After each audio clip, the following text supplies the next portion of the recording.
Bueno, tenemos una leve falla de audio, pero ahorita la retomamos. Y mientras tanto damos la bienvenida a nuestro psicólogo Juan Antonio. ¿Cómo estás, Juan Antonio? Siempre es un placer tenerte aquí. Y sobre todo con un tema muy importante y muy preocupante como es la violencia familiar, la violencia infantil, perdón. ¿Qué tanto se da la violencia infantil dentro del núcleo familiar? ¿O qué tanto es en la escuela? ¿O qué tanto es con los amiguitos? O sea, ¿hay alguna estadística por qué se da? Sí, claro, bueno, yo creo que en todos los rubros que mencionaste hay mucho nivel de violencia, porque estamos en un mundo violento, en un mundo donde la competitividad, donde la agresión, donde es algo que se está haciendo como natural, ¿no? Sabemos que la diferencia entre agresión y violencia es que la agresión es algo natural para defenderte, mientras la violencia es esto que se aprende. Entonces el niño aprende a ser violento a partir de que sus padres son violentos con él y violentos con ellos.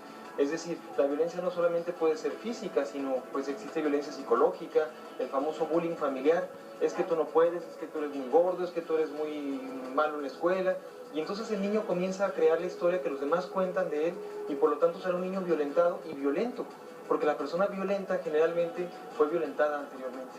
Claro. Importante, tú dices que los niños son violentos cuando reciben violencia dentro de su núcleo familiar, que tiene mucha lógica. ¿Qué pasa cuando un niño es violento y los padres no se dan cuenta de que lleva a cabo esas acciones fuera de casa? Que los padres no son violentos, pero que sus hijos salen con un poquito de ira, de agresividad. Creo que muchas veces las personas que llaman la atención es porque necesitan la atención. Entonces los niños desarrollan conductas así como patológicas, se les llama, como la agresión, como la violencia, como a lo mejor la enuresis, que es el hacerse pipí en la cama, la agresión a los compañeritos, el bullying, como una forma de decir a los papás, escúchame, estoy aquí. Sin embargo, también como un filtro de lo que ellos están viviendo. Curiosamente, creo que pocas veces se verá este caso donde los papás no se den cuenta, porque los papás creo que respiran este ambiente violento también. Cuando tú analizas la familia te das cuenta que la mamá también puede ser violenta con el niño, o puede mandar dobles mensajes, un sí pero no, o el papá. Quiero entender que entonces la violencia es una conducta aprendida de alguna parte en donde tú te desarrolles. Puede ser también el caso de que alguien sea violento, pero porque, no sé, en su cerebro algo pasa, un trastorno, no sé, una célula mala, no sé, o algo así. Sí, por supuesto, hay algunas fallas en los neurotransmisores en donde es necesario tomar un medicamento y se llama el trastorno límite de personalidad, cuando la persona se siente tal cual al límite entre la cordura y la realidad, y sin embargo sí necesita un tratamiento farmacológico, pero previo a un electroencefalograma, ¿no? Eso es con el psiquiatra. ¿Cómo erradicar, por ejemplo, si tu papá fue violento contigo y tú vas a ser violento con tus hijos, ¿en qué momento se quita esa cadena? ¿Qué es lo que tienes que hacer? Pues por ahí dicen que el pez no se da cuenta de lo que es el agua hasta que sale de ella, ¿no? Creo que el niño cuando desarrolla, cuando se da cuenta que no solamente hay personas violentas o no solamente hay conductas violentas, puede tomar una decisión.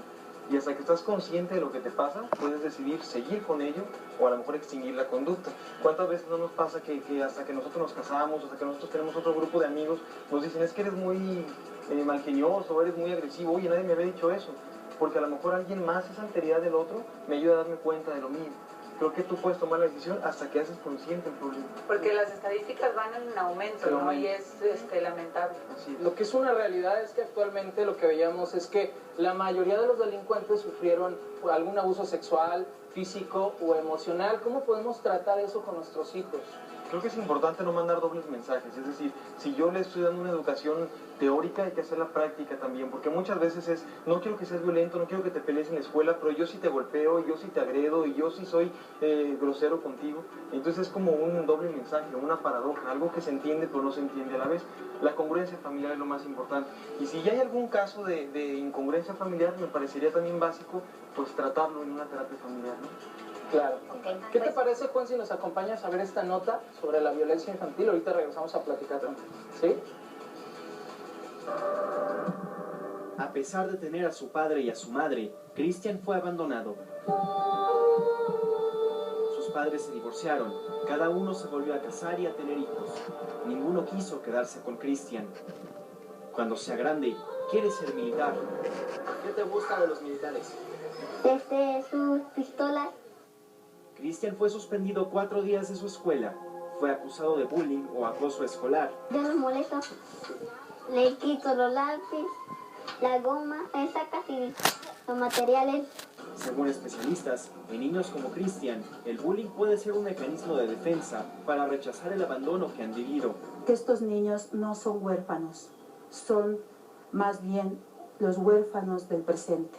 Son niños que tienen sus padres, pero desgraciadamente los papás no han decidido hacer su vida, pero sí sus hijos. A ellos sí les perjudica porque conocen a sus padres, entonces cuando vienen las visitas, viene el padre, viene con otra relación, entonces sí le perjudica al niño.